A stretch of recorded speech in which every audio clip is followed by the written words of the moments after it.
33 வருஷத்துல அல்லாஹ் சொல்றான், மனித ஜின் கூட்டத்தார்களே, வானங்கள் மற்றும் பூமியின் மேல சொல்றதா இருந்தா அதற்குரிய ஆற்றல் இல்லாம நீங்க அதை கடக்க முடியாதுன்னு சொல்றான். மனுஷன் வந்து ராக்கெட்டை செய்யறான், அது மாதிரி ஜின்னுங்கள் செய்தா.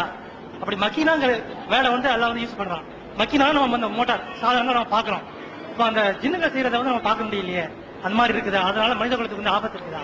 அவர் என்ன கேட்கிறாருன்னா, குர்ஆன்ல ஒரு வசனம் இருக்குது, அதை ஒட்டி அவர் கேள்வி கேட்கிறார். என்ன வசனம்னா, யா மாஷரல் ஜின்னி வல் இன்ஸ், மனித கூட்டமே ஜின் கூட்டமே, ரெண்டு கூட்டத்தை எல்லாம் கூப்பிடுறான். இனிஸ்த தாழ்த்தும் அவர் புதுவின் அத்தாரி சமாவாத்தி உள்ளார், வானங்கள் பூமியுடைய பல திசைகளுக்கும் நீங்கள் செல்வதாக இருந்தால் தன்புது செல்லுங்கள், லா தன்புதுன இல்லாபி சுல்தான், அதற்கான ஆற்றலை கொண்டே தவிர நீங்கள் செல்ல முடியாது அப்படின்னு குர்ஆன்ல ஒரு வசனம் இருக்குது. இதுதான் விண்வெளி பயணம் சாத்தியம் என்று சொல்லக்கூடிய ஒரு வசனம். நீங்க விண்வெளிக்கு போறாங்க போக முடியும், ஆனா அதுக்கென்று ஒரு சக்தியை உண்டாக்கி கொண்டு போக முடியும், அதற்கென்று ஒரு ஆற்றலை உண்டாக்கி கொண்டு போக முடியும் என்று அல்லாஹ் வந்து குர்ஆன்ல சொல்லி காட்டுறான். இது வந்து அவர் என்ன ஒரு கேள்வி என்னன்னு கேட்டா, மனிதர்களையும் அல்லாஹ் கூப்பிடுறான், ஜின்களையும் கூப்பிடுறான். மனிதர்கள் வந்து இன்னைக்கு விண்வெளிக்கு எப்படி போறாங்க, ஒரு ஆற்றலை உருவாக்கிறாங்க. என்ன ஆற்றலே, ராக்கெட்டுங்கிற ஒரு சாதனத்தை உண்டாக்கிறாங்க. அதன் மூலமாக என்ன செய்யறாங்க, அதன் மூலமாக செயற்கைக்கோள்களை உண்டாக்கி கொண்டு அதன் மூலமாக பறந்து விண்ணில சந்திரன்ல போய் இறங்குறாங்க, செவ்வாய்க்கு ஆட்களை அனுப்பிட்டு இருக்காங்க, முயற்சி பண்ணிட்டு இருக்காங்க.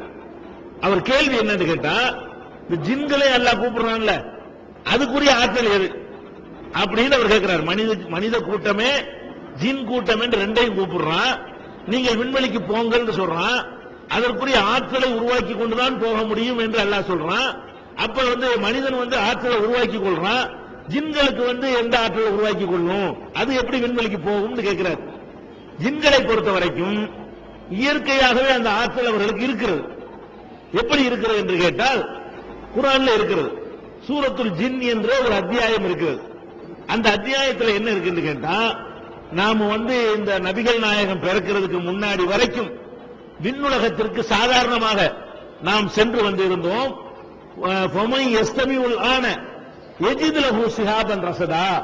இப்ப நம்ம யாராவது போனோம்னு சொன்னா தீப்பந்தம் நம்மளை விரட்டுகிறது அப்படின்னு ஜின்கள் பேசிக் கொண்டதாக திருமலை குர்ஆனில் எல்லாம் சொல்லி காட்டுறான்.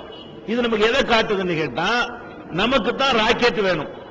ஜின்களை பொறுத்த வரைக்கும் அவர்களுடைய அந்த பவர் நெருப்பினால் படைக்கப்பட்ட காரணத்தினால, கண்ணுக்கு தெரியாத ஒரு படைப்பாக இருக்கிற காரணத்தினால அவங்களுக்கு வந்து சாதாரணமாக போயிட முடியும்.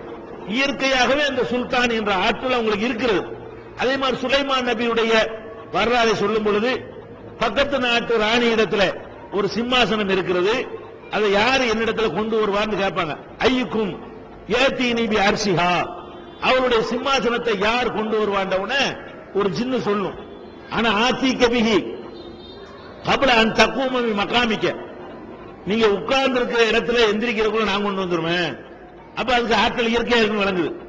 இங்க இருந்து கொண்டு அங்க உள்ள தூக்கிட்டு வச்சிடுறது, ஃபாஸ்டா வேலை செய்யறது.